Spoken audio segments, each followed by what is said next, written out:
오늘 함께 보신 하나님의 말씀 신명기 31장 1절에서 13절까지입니다.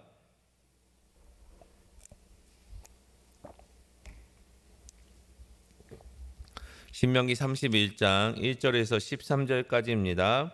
한 절 한 절 읽고 마지막 절은 같이 읽도록 하겠습니다. 또 모세가 가서 온 이스라엘에게 이 말씀을 전하여 그들에게 이르되 이제 내 나이 120세라 내가 더 이상 출입하지 못하겠고 여호와께서도 내게 이르시기를 너는 이 요단을 건너지 못하리라 하셨느니라. 여호와께서 이미 말씀하신 것과 같이 내 하나님 여호와께서 너보다 먼저 건너가사 이 민족들을 내 앞에서 멸하시고 내가 그 땅을 차지하게 할 것이며 여호수아는 내 앞에서 건너갈지라. 또한 여호와께서 이미 멸하신 아모리 왕 시온과 옥과 및 그 땅에 행하신 것 같이 그들에게도 행하실 것이라. 또한 여호와께서 그들을 너희 앞에 넘기시리니 너희는 내가 너희에게 명한 모든 명령대로 그들에게 행할 것이라. 너희는 강하고 담대하라. 두려워하지 말라. 그들 앞에서 떨지 말라. 이는 내 하나님 여호와 그가 너와 함께 가시며 결코 너를 떠나지 아니하시며 버리지 아니하실 것임이라 하고. 모세가 여호수아를 불러 온 이스라엘의 목전에서 그에게 이르되 너는 강하고 담대하라. 너는 이 백성을 거느리고 여호와께서 그들의 조상에게 주리라고 맹세하신 땅에 들어가서 그들에게 그 땅을 차지하게 하라. 그리하면 여호와 그가 내 앞에서 가시며 너와 함께 하사 너를 떠나지 아니하시며 버리지 아니하시리니 너는 두려워하지 말라. 놀라지 말라. 또 모세가 이 율법을 써서 여호와의 언약궤를 매는 네 자손 제사장들과 이스라엘 모든 장로에게 주고 모세가 그들에게 명령하여 이르기를 매 7년 끝에 곧 면제년의 초막절에 온 이스라엘이 내 하나님 여호와 앞 그가 택하신 곳에 모일 때에 이 율법을 낭독하여 온 이스라엘에게 듣게 할지니 곧 백성의 남녀와 어린이와 내 성읍 안에 거류하는 타국인을 모으고 그들에게 듣고 배우고 내 하나님 여호와를 경외하며 이 율법의 모든 말씀을 지켜 행하게 하고. 또 너희가 요단을 건너가서 차지할 땅에 거주할 동안에 이 말씀을 알지 못하는 그들의 자녀에게 듣고 내 하나님 여호와 경외하기를 배우게 할지니라. 아멘. 오늘도 이 새벽을 깨워서 주님 앞에 기도로 나아가시는 우리 초청의 모든 성도들 가운데 하나님의 은혜가 흘러넘치고 사랑이 가득하기를 예수님의 이름으로 간절히 축복합니다. 오늘 신명기 31장은 율법에 대한 서술이 아니라는 점에서 30장이랑 앞단락, 그러니까 앞단락이랑 구분되는 부분입니다. 1절은 모세가 가서 온 이스라엘의 말씀을 전합니다.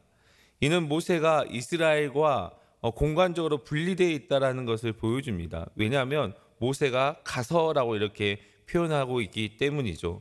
근데 그런 것이 어떤 것인지는 구체적으로 묘사하지는 않습니다. 그리고 2절에 모세는 자신의 나이를 언급합니다. 모세는 이제 120세가 되어서 더 이상 내가 출입하지 못한다라고 이렇게 이야기를 하죠. 출입한다, 나가고 들어간다라는 표현을 하고 있는데 이 표현은 군사적으로 군대를 이끄는 행위를 말합니다. 지도자의 중요한 역할을 뜻하는 것이죠. 모세가 더 이상 출입을 못한다라는 것은 이제 새로운 지도자가 필요하며 새로운 지도자가 모세의 뒤를 잇는 자가 될 것임을 말해 줍니다. 그런 점에서 본문은 모세의 고별사로 간주되기도 합니다. 모세가 출입하지 못하는 이유는 또 한 가지 더 있습니다. 바로 본문 2절에 너는 이 요단을 건너지 못하리라라고 하신 여호와의 말씀 때문입니다. 우리가 잘 알고 있는 것처럼 모세는 요단강을 건너지 못합니다. 이는 앞서 신명기 3장 25절에서 27절에서 모세가 하나님께 요단강을 건너기를 다시 간절히 요청합니다. 그럼에도 불구하고 하나님께서는 모세의 그 요단강 건너는 것을 허락하지 않았습니다. 모세가 요단강을 건너지 못함에도 불구하고 이스라엘의 가나안 정복은 문제가 되지 않을 것입니다. 여호와께서 이스라엘보다 먼저 가신다고 말씀하시기 때문입니다. 오늘 본문 3절 말씀 다 같이 읽어보도록 하겠습니다. 시작. 여호와께서 이미 말씀하신 것과 같이 내 하나님 여호와께서 너보다 먼저 건너가사 이 민족들을 내 앞에서 멸하시고 내가 그 땅을 차지하게 할 것이며 여호수아는 내 앞에서 건너갈지니라. 아멘. 3절에서 여호와 하나님을 행위의 주체로 표현합니다. 그는 이스라엘보다 먼저 요단강을 건너가서 가나안 땅을 취하시는 분입니다. 여기서 너보다 먼저 건너간다라는 표현을 2번 사용했습니다. 첫 번째 경우는 여호와 하나님을 먼저 건너가는 것을 표현하고 있고, 두 번째 경우에는 여호수아를 표현합니다.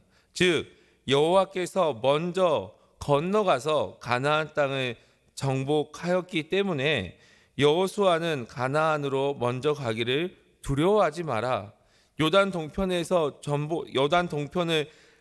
정복한 것처럼 여호수아는 요단강 건너편을 정복하게 된다라는 것을 정확하게 말씀하며, 요단 동편의 그 정복을 할 수 있었던 주체가 바로 이스라엘 백성이 아니라 하나님이었다라는 것을 다시 한번 언급합니다.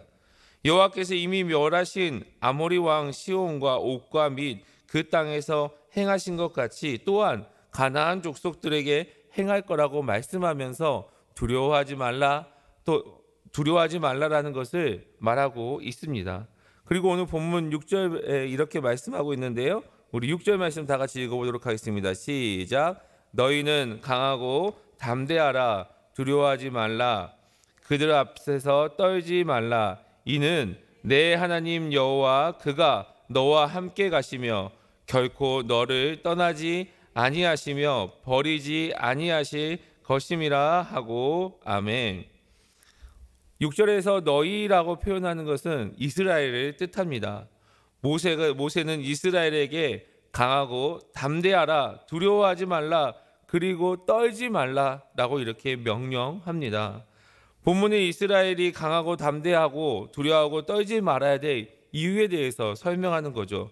그 이유는 여러분, 내 하나님 여호와 그가 너와 함께 하시기 때문이다라고 이렇게 말씀합니다. 본문 6절은 3절에 내 하나님 여호와께서 너보다 먼저 건너가사와 유사한 표현으로 기록되었습니다. 즉 여호와께서 이스라엘보다 앞서 행하시는 표현은 이스라엘의 싸움의 주체가 하나님이라는 것을 다시 한번 표현하고 있고, 이스라엘이 강하고 담대하고 두려워하지 말고 떨지 말아야 될 이유이자 근거가 됩니다. 모세는 요단강을 건너지 못합니다. 모세와 이스라엘 백성 모두가 그 이유를 알고 있습니다.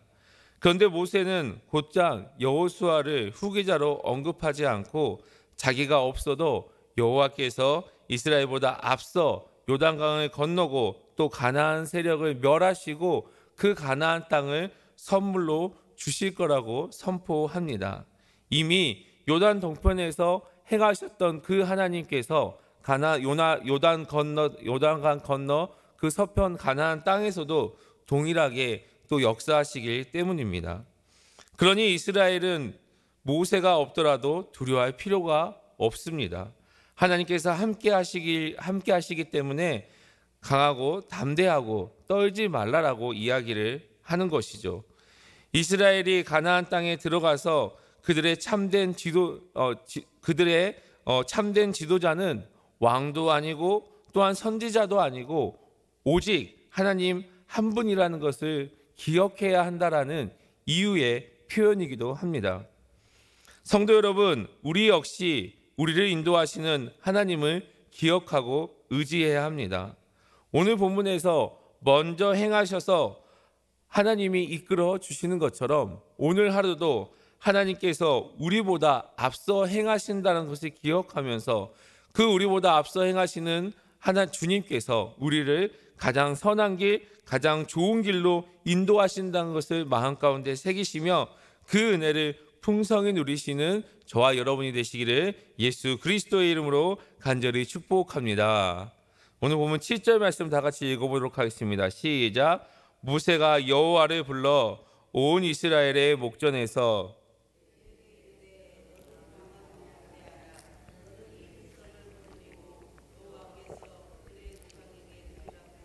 맹세하신 땅에 들어가서 그들에게 그 땅을 차지하게 하라.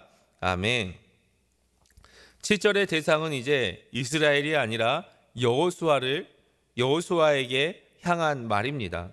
모세는 여호수아에게 6절에서 이스라엘 백성에게 명령했던 강하고 담대하라는 그 말을 반복합니다.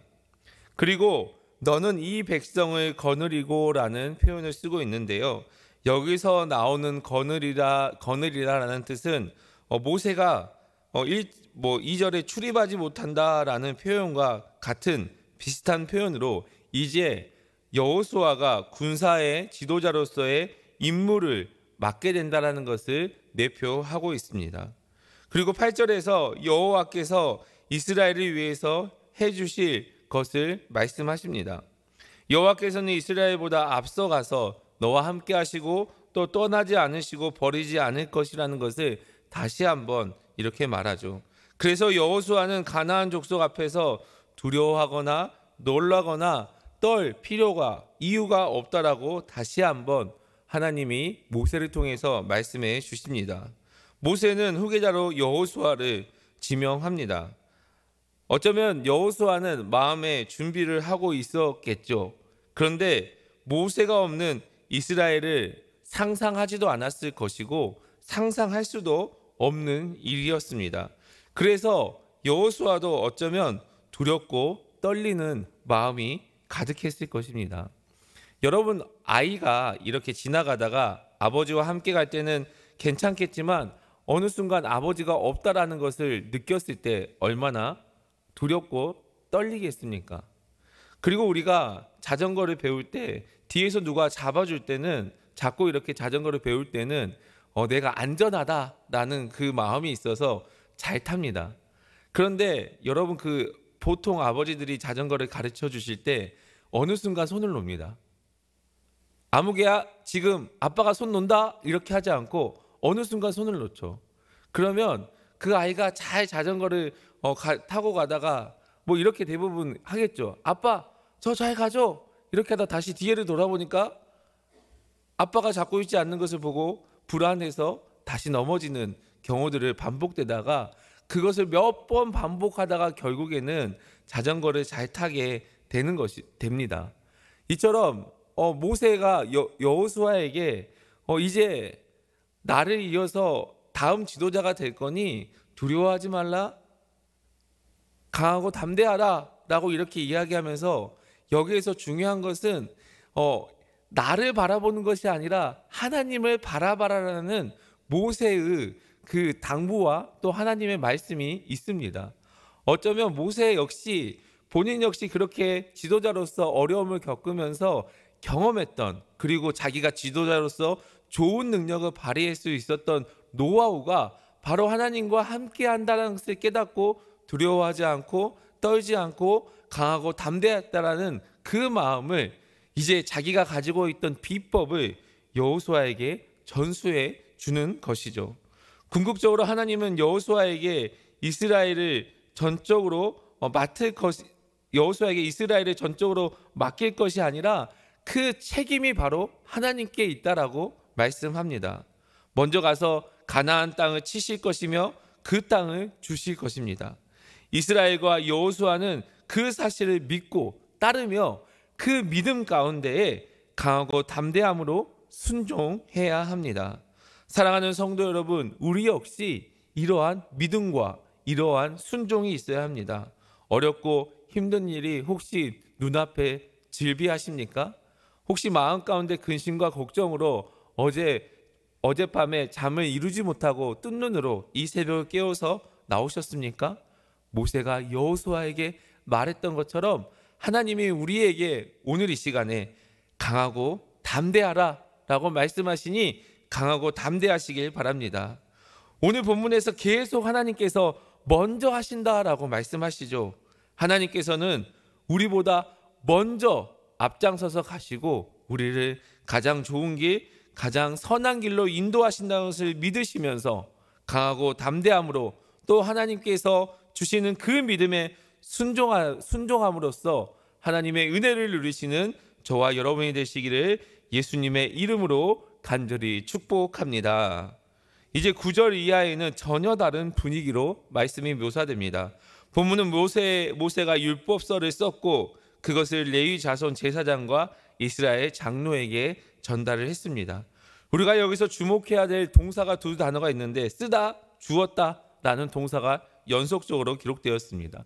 신명기에서 이 두 동사가 연속돼서 쓰여진 것은 여호와께서 율법서를 기록해서 모세에게 주었을 때만 사용되었습니다. 그리고 오늘 본문에서 이렇게 쓰다, 주었다라는 동사를 다시 한번 표현합니다. 이제 모세가 율법서를 기록하여서 이스라엘 지도자에게 주었습니다. 이것은 모세의 역할을 강조했을 뿐만 아니라 이제 하나님의 율법서가 완성되었다라는 뜻입니다. 덧붙여서 율법서의 책임자가 누군지 명확하게 이렇게 지목합니다. 장로와 제사장들, 장로는 여러분 집안의 어른들을 뜻합니다. 그러니 이 율법의 말씀이 집안 어른들이 자녀들에게 잘 가르쳐줘야 된다라고 이야기하고 있고, 또 예배를 맡은 제사장들, 레위 자손 제사장들이 또 예배를 통해서 하나님의 말씀을 잘 가르쳐야 된다라는 것을 뜻하죠. 그리고 그뿐만 아니라 모세는 매 7년 끝에 곧 면제년의 초막절에 이 율법서를 낭독하라라고 이렇게 명령합니다. 매 7년 끝에. 여러분, 이 초막절 끝은 축제의 분위기고 그 축제 가운데에 하나님의 말씀이 선포돼야 된다라는 것을 선포해야 한다라는 것을 모세가 이야기를 합니다. 그리고 율법서를 낭독해야 하는 이유가 12절과 13절에 나오는데요. 율법을 낭독할 때는 남녀, 어린이, 성 안에 있는 모든 자들을 모아라고 이야기를 합니다. 그리고 율법을 듣고 가르쳐라라고 명령하죠. 신명기는 율법을 선포하기 앞서서 가르치라라고 말씀합니다. 율법을 선포를 마치고 다시 가르치라고 말합니다. 가르치라고 말하는 것은 율법을 가르치는 교사의 역할을 강조하고 그 율법을 가르치는 것이 얼마나 중요한지를 표현하고 있는 부분이죠. 하나님은 전쟁을 준비하라고 명령하지 않습니다. 요단강을 건너가라고 명령하고 강하고 담대하라고 이야기하면서 이제 사람의 생각으로는 전쟁을 준비해야 한다라고 생각할지 모르겠지만 하나님께서는 율법을 낭독하고 모든 남녀 타국인까지 하나님의 말씀을 배우고 가르쳐라고 말씀하십니다. 전쟁 중에 중요한 것은 우리가 어떠한 기술이 아니라 전쟁의 주체자 되시는, 전쟁을 주관하시는 하나님의 말씀입니다. 여러분, 이 역시 전쟁을 준비하지 않고 말씀을 가르치고 배우는 것, 이 역시 여호와 앞에 순종하는 것이고 여호와를 경외하는 것입니다. 내가 먼저 여호와의 말씀에 순종함으로써 내 뜻과 내 행동대로, 내 생각대로 하는 것이 아니라 하나님의 말씀과 하나님의 말씀 안에서 순종함으로써 내 모든 것을 내려놓을 때에 세상의 주관자 되시고 전쟁의 주관자 되시는 하나님께서 그 모든 것을 이루시기 때문입니다. 사랑하는 성도 여러분, 하나님의 말씀에 순종하시길 바랍니다. 그래서 거룩해지시고 세상과 구별되는 삶을 살아가시길 바랍니다. 그럴 때에 우리가 세상 가운데 하나님의 백성으로서 승리하는 삶, 거룩함을 나타내는 삶을 살 수 있게 되는 것을 믿고 그렇게 나아가시는 저와 여러분이 되시기를 예수님의 이름으로 간절히 축복합니다. 사랑하는 성도 여러분, 오늘 이 새벽도 깨워서 주님 앞에 기도하는 우리가 하나님 앞에 넉넉히 하나님의 말씀을 순종하시길 바랍니다. 그리고 내 뜻과 내 생각이 아닌 하나님의 뜻대로 살아감으로써 하나님의 말씀에 순종함으로써 하나님께서 이루신다라는 그 믿음을 가지고 나아갈 때 하나님께서 우리에게 주신 사명을 넉넉히 감당하게 될 것이며 또 하나님의 영적인 군사로서 세상 가운데 거룩하고 또 우리 가정이 거룩해지고 우리 가정이 거룩해짐으로 인하여서 우리 초청교회가 거룩한 하나님의 군사로서 이 시대에 쓰임받는 저와 여러분이 되시기를 예수 그리스도의 이름으로 간절히 축복합니다. 사랑해 주님 감사합니다. 오늘도 이 새벽교회에서 주님 앞에 기도하며 나아가는 우리 초청의 모든 성도들 가운데 하나님의 말씀에 순종하며 하나님의 말씀대로 나아갈 수 있도록 인도하여 주시옵소서. 어려운 일, 힘든 일, 고민들이 눈앞에 질비해 있어서 혹시 마음 가운데 부담감이 있고 힘듦이 있고 두려움이 있을지라도 우리보다 앞서 행하시는 주님께서 가장 선한 길로 인도하시고 가장 좋은 길로 인도하신다는 그 믿음을 가지고 나아갈 때 하나님께서 우리 주님께서 역사하시는 그 놀라운 은혜를 경험하는 하나님의 모든 백성이 될 수 있도록 인도하여 주시옵소서. 하나님, 오늘도 우리가 주님 앞에 믿음으로 나아가며 믿음으로 한 걸음 한 걸음 떼며 나아갈 때에 하나님께서 우리에게 은혜 허락하여 주시고 하나님께서 주시는 사명 잘 감당할 수 있는 저희 모두가 될 수 있도록 주께서 인도하여 주시고 함께하여 주시옵소서. 감사를 드리며 예수 그리스도의 이름으로 간절히 기도드립니다. 아멘. 이 시간 다 같이 주님 앞에 말씀을 기억하며 기도하며 나아가도록 하겠습니다. 하나님, 우리가 하나님의 은혜 가운데 살아갈 수 있도록 인도하여 주시옵소서. 말씀에 순종하며 주님 앞에 나아갈 수 있게 기도하시길 바랍니다. 오늘 진행되는 세속식방과 다음 세대를 위해서 기도해 주시고 특별히 내일 주일 사역 가운데 하나님의 은혜가 가득하게 해달라고, 교회를 이끌어가신 담임 목사님 가운데 영육간의 강건함 허락해달라고, 우리는 또 한마음 한뜻으로 우리 교회 허락하신 사명 잘 감당할 수 있게 해달라고 기도해 주시기 바랍니다. 그리고 각자의 기도 제목을 가지고 이 시간 주여 한번 부르고 주님 앞에 간절히 기도하며 나아가도록 하겠습니다. 주여, 사랑의 하나님,